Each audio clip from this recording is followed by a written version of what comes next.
Assalamualaikum warahmatullahi wabarakatuh. Perkenalkan, saya Juju Suhayati, owner dari JSG Konveksi.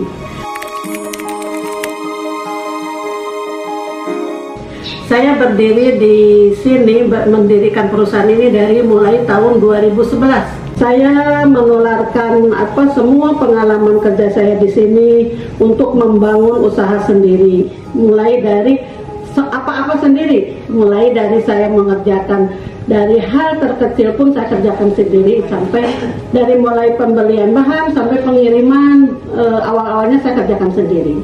2011 sampai 2013 sudah mulai kewalahan, saya minta suami untuk berhenti bekerja untuk membantu dan membesarkan usaha ini.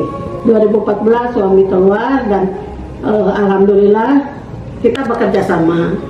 Yang tadinya saya menjadi purchasing, menjadi HRD, menjadi accounting, menjadi produksi dan lain-lain, sekarang berbagi sama suami. Suami bagian purchasing sama HRD-nya untuk menangani karyawan. Jadi saya fokus di produksi dan menerima konsumen. Tahun 2014 alhamdulillah sampai saat ini kami selalu bekerja sama dengan brand-brand yang sudah terkenal dan mereka mempunyai produk yang jumlahnya cukup banyak. Kenapa saya membidik produk yang cukup banyak? Karena saya mempunyai 40 karyawan yang harus saya kasih makan setiap hari, yang saya harus beri upah dia setiap minggu, sehingga di sini ada minimum order, minimum kuantitinya untuk yang jalan diproduksi di home industri saya. Selain di home itu berarti minimumnya 1000 piece per minggu, bukan per bulan. Kalau per bulan kita bisa 3-4 ribu piece per bulan baju muslim syar'i. Setelah yang 1000 piece itu, tapi tidak menutup kemungkinan yang jumlahnya sedikit juga kami terima. Kenapa? Karena saya punya rekan-rekan kerja dulu yang pernah kerja bareng di garment itu, mereka juga pada keluar kerja dan mereka punya mesin 1-2 mesin, suami istri. Saya juga memberikan pekerjaan terhadap mereka. Ada beberapa rekan kerja yang punya mesin 1-2 mesin itu saya kasih pekerjaan. Kenapa saya kasih? Saya terima order yang tidak 1000 piece, tapi yang 100-200 saya terima juga dan dibagikan ke teman-teman yang punya mesin di rumah, istilahnya vendor atau sub-sub dari JSG Konveksi ini. Selain kita baju muslim pria dan wanita, jadi gamis pria, gamis wanita kita ada. Kalau yang gamis pria itu yang untuk ke Arab Saudi, saya sudah bekerja sama juga, walaupun belum ekspor sendiri, tapi melalui saya juga barangnya sudah sampai ke Arab Saudi. Terus selain baju gamis pria, wanita, kemeja, koko, dan ada seragam-seragam juga. Saya terima seragam dari Kementerian ESDM, itu mulai dari seragam kantor, seragam lapangan, workpack, rompi, dan lain-lain. Jadi kami tetap bekerja sama dengan pihak pemerintah juga. Bukan hanya baju muslim, tapi semua pakaian. Cuman yang tidak itu adalah pakaian dalam dan baju renang. Kalau yang untuk 1000 piece itu, kalau kita PO baru atau kerjasama baru biasanya kita kan perlu waktu, mulai dari persiapan sampai finishing. Nah itu biasanya kita makan waktu di 14 hari. Tapi kalau sudah continue itu 1000 itu kita di 10 hari, 8-10 hari. Kalau yang sekarang dijalani itu rata-rata yang kerjasama kan baju muslim, yang kerjasama baju muslim itu kalau yang 1000 piece tergantung model, kita pakai 1 layer, 2 layer, dan modelnya juga berpengaruh. Detail modelnya, karena tingkat kesulitan itu berada di situ. Ada tingkat kesulitannya. Kalau tingkat kesulitannya rendah, 1 layer produk 1000 itu bisa di Rp30.000. Tapi kalau yang ada 2 layer, 3 layer, seperti bahannya seruti kan ada puring, pasti seruti tidak akan 1 lembar, pasti dia bertumpuk-tumpuk. Nah kalau yang begitu kita di atas 60.000.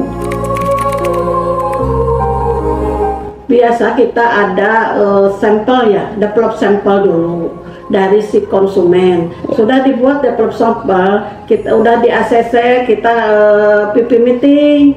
Dari PP meeting itu kita menentukan ini berapa jumlah yang akan diproduksi, berapa lama, berapa harga. Itu dari awalnya seperti itu, dari develop sampel. Setelah PP meeting barulah kita ke produksi. Nah, produksi itu mulai dari pengiriman bahan, kirim bahan, kita kan harus bikin pola juga. Nah, udah dikirim bahan, kita langsung di marker, langsung di bagian cutting, digelar, di cutting dengan jumlah sesuai pesanan. Nah, udah di cutting baru masuk ke sewing. Tahapan ke sewingnya, kita juga sewingnya tidak satu orang satu baju, bukan, karena di sini semi garment, jadi kita di proses di sewingnya itu particle assembling, jadi proses pecah proses. Yang jahit tangan-tangan, yang jahit depan-depan, yang belakang-belakang, yang ngegabung.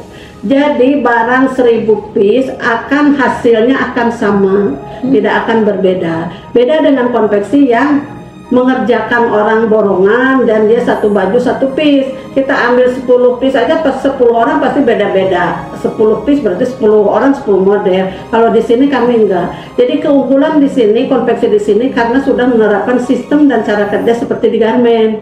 Jadi satu produk akan satu jenis barang yang keluar.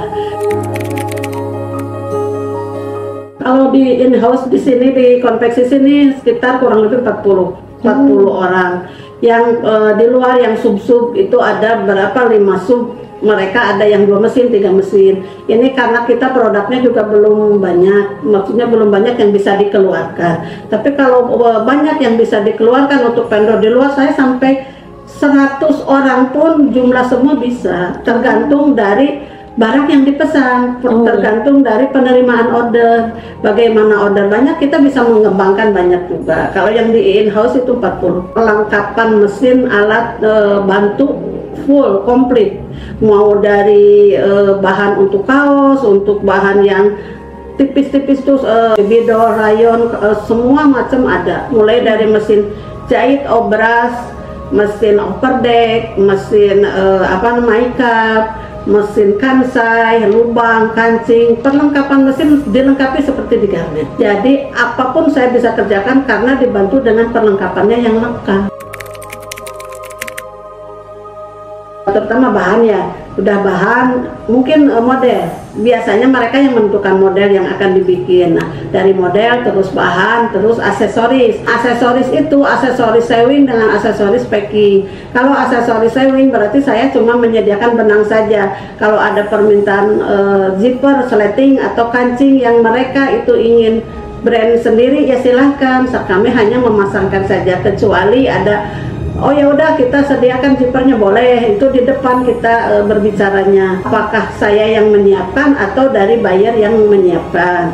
Kalau untuk aksesoris finishing biasanya full dari buyer, seperti polybag, handtag, biasa sekarang banyak barcode dan lain-lain, itu buyer yang menyiapkan. Jadi kami mengerjakan dari cutting sampai finishing sampai keluar barang.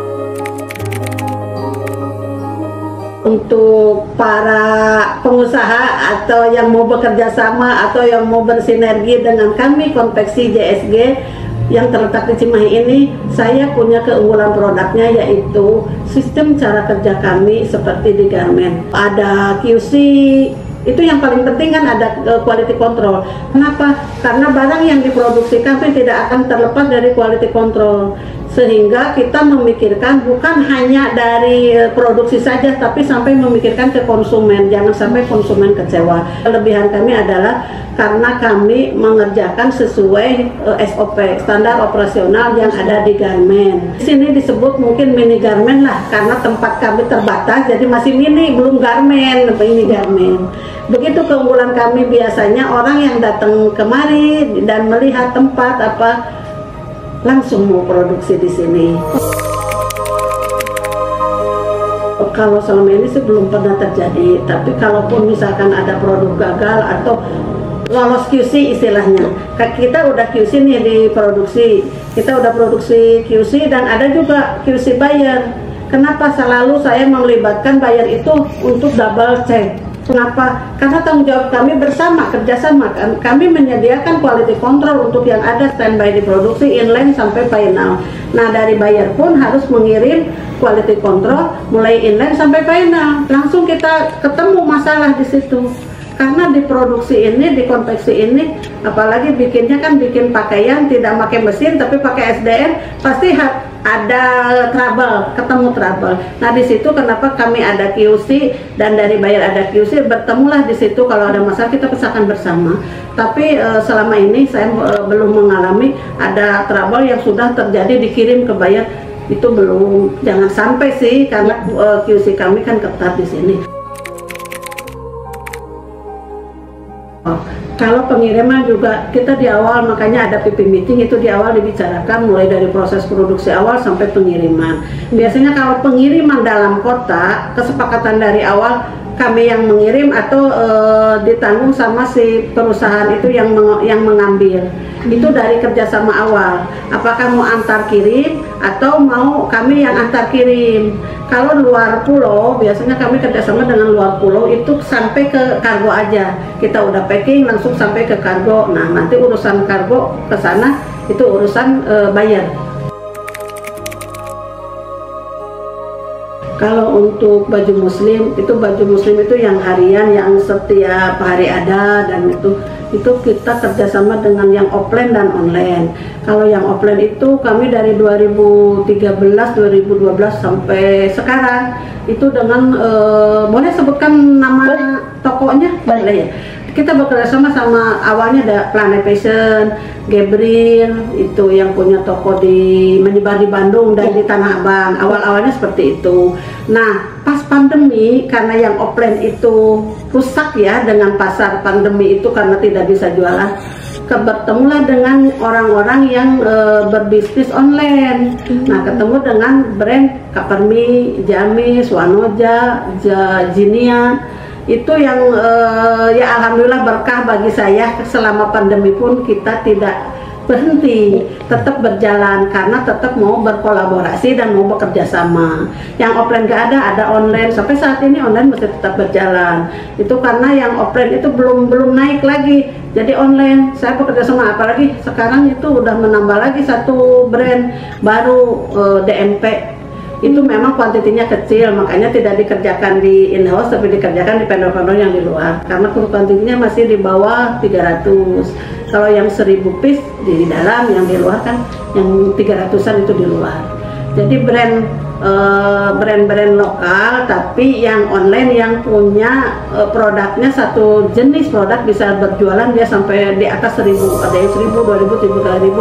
Apalagi Kapermi itu sekali dia launching dia bisa dapat jumlah banyak, sampai satu model itu bisa sampai 30.000.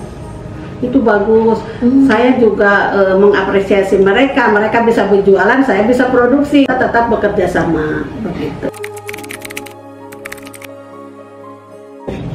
Kalau yang untuk yang di luar sana yang mau bekerja sama, saya mulai dari nol bekerja usaha sampai bisa menikmati seperti ini, itu juga tidak mudah dengan kerja keras dan komitmen. Yang terutama adalah komitmen. Saya berkomitmen bahwa saya harus menjaga produk saya supaya diterima buyer itu bagus dan tidak ada masalah. Komitmen dari saya dan komitmen dari pengusaha-pengusaha juga harus berkomitmen. Kalau sudah bekerja sama, kita harus saling menutupi. Maksudnya saya keperluannya terima pekerjaan, yang si bayarnya menyediakan pekerjaan. Kalau jangan sampai putus tengah jalan, karena kita punya produknya kan land itu tidak boleh putus di tengah jalan. Begitu. Jadi kedepannya harapan saya semakin banyak pemaklum yang mau masuk ke sini produksi, memaklumkan barangnya ke sini, dan saya juga akan berbesar atau memperbanyak vendor-vendor yang di luar, teman-teman yang dulu sama-sama bekerja di garment itu, karena mereka juga banyak yang punya skill tapi dia tidak mengetahui dan tidak bisa caranya berusaha, caranya menjadi pengusaha. Jadi saya ingin membantu teman-teman yang sudah sama-sama pensiun istilahnya dari garment, karena garment sekarang kan sudah mulai goyang nih, garment goyang, perusahaan-perusahaan juga banyak yang tutup sehingga banyak yang dirumahkan. Nah, saya ingin membantu teman-teman yang sudah dirumahkan. Jadi jangan khawatir kalau mau produknya masuk di sini, saya jamin kualitasnya.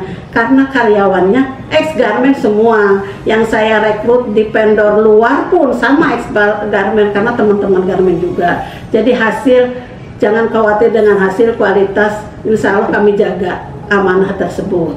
Begitu. Ini namanya mesin fuse atau mesin press interlining, kain keras lah kalau bahasa garment kan interlining. Ini mesin fuse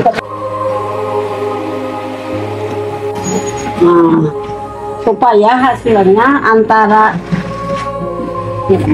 antara si interlining ini dengan bahan menempel. Ini proses awal. Ini ada lemnya. Nah, ini lem untuk menempel di bahan. Di sini ada lemnya.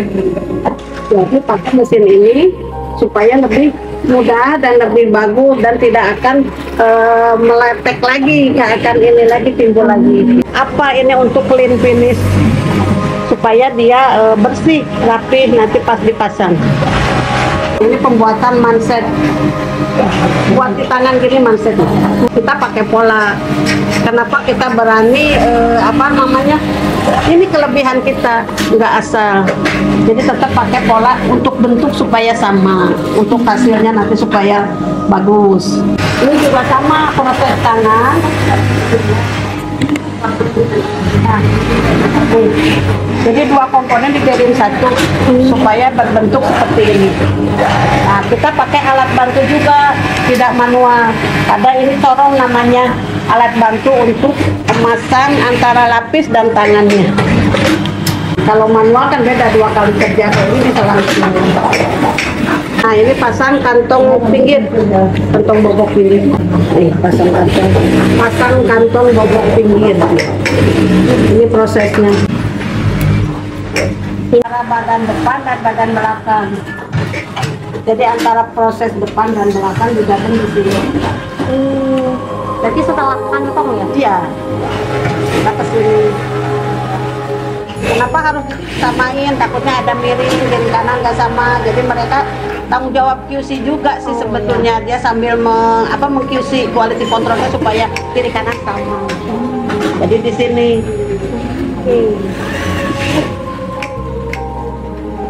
Nah, sekarang di sini digabung. Setelah dipasang kantong tadi, langsung digabung pinggir. Ini proses gabung pinggir.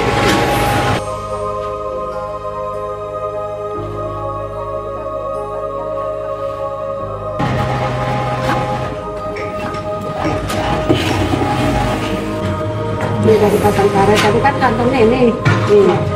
Depan, karena ini kebetulan yang lagi diproduksi adalah atas bawah. Jadi ini yang memakai kantong adalah bawahannya. Yang tadi yang dipasang kita bikin dulu caranya. Untuk memudahkan si yang pasang itu, jadi yang pasang yang bikin. Ini yang bikin banget. Nah, ini setelah jadi full semua beres. Ya, tadi bikin pasang kantong pinggir, pasang karet, bikin karet, pasang karet, terakhir dikelin bawahnya dikelin sini. Selesai satu rok. Yang atas belum ya, baru tangan tadi sama manset. Nah, ini tangan manset sama bawahan. Tadi kan bawahan, nah sekarang ini atasnya. Nih, ini atasnya. Yang tadi baru sambung ini sama pinggir ya. Kita sambung ini sama pinggir, langsung pasang ini ke sini nih. Ini peling depan sama leher.